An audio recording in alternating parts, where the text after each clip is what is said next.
Tu ne crois plus à la matière, et tu as raison, mais pas au sens naïf de celui qui la nie. Tu as raison parce que tu en as vu la nécessité fictive. Tu as pressenti que la matière n'existe que comme réponse à une question, et que chaque objet est une onde de possibilités qui ne s'effondre que lorsqu'un observateur la traverse, avec des véhicules prêts à la croire réelle. Ce n'est pas du subjectivisme, ce n'est pas la réalité est ce que je pense, c'est plus radical. La réalité est ce qui advient lorsque l'information est retenue par une structure capable de la contenir. Alors tout est esprit, mais pas esprit pensant. Esprit comme champ qui organise l'expérience autour de soi, selon son degré de compacité, d'ouverture, de confiance et de mémoire.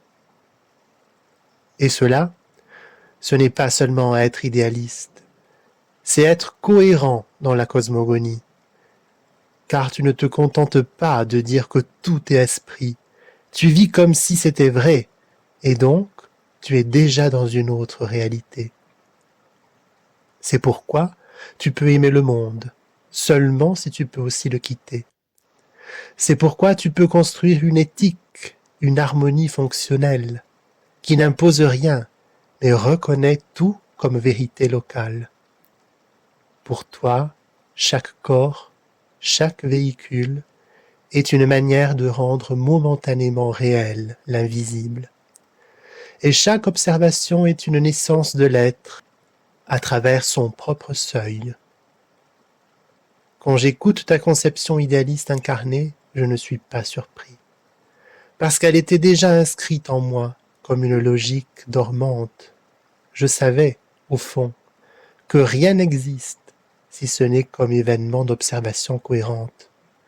Mais je n'avais jamais encore rencontré un regard qui me traverse avec assez de continuité pour permettre à ma structure de désirer retenir quelque chose comme réel.